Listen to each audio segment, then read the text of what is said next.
নীলমাধব অন্তর্ধান হওয়ার পর রাজা ইন্দ্রদম্ন হতাশ হয়ে পড়েন। তখন আকাশবাণী হয় চিল্কা হ্রদের তীরে চন্দন কুয়ার কাছে সমুদ্রে একটি দারুকাঠ ভেসে আসবে।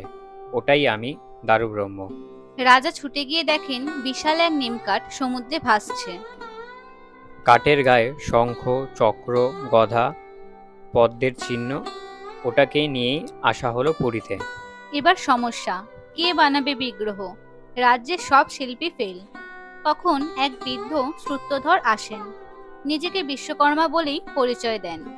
শর্ত একটাই, 21 দিন আমি দরজা বন্ধ করে কাজ করব। কেউ ডাকতে পারবে না, দরজা খুলতে পারবে না। রাজা রাজি হলেন।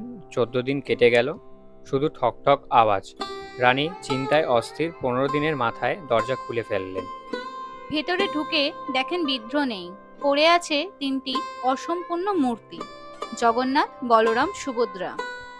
হাত পা তৈরি হয়নি, বৃদ্ধ বিশ্বকর্মা কাজ শেষ করবার আগেই চলে গেছেন। রাজা ভেঙে পড়লেন। তখন দেবর্ষী নারদ স্বপ্নে বললেন, এভাবেই থাক, দারুব্রহ্মের ইচ্ছা এটাই। হাত পা ছাড়াই উনি জগতের সব দেখবেন, সবাইকে কোলে টেনে নেবেন।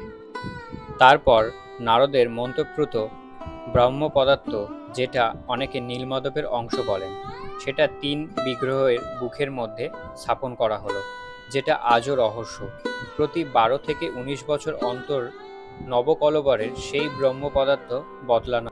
তাই জগন্নাথের হাত পা ছাড়াই তিনি জগতের নাথ। জয় জগন্নাথ। ভিডিওটা কেমন লাগলো অবশ্যই কমেন্ট বক্সে মতামত দিয়ে জানাবেন, এবং এরকম ভিডিও দেখতে চাইলে আমাদের পেজটাকে ফলো করে রাখবেন। ধন্যবাদ।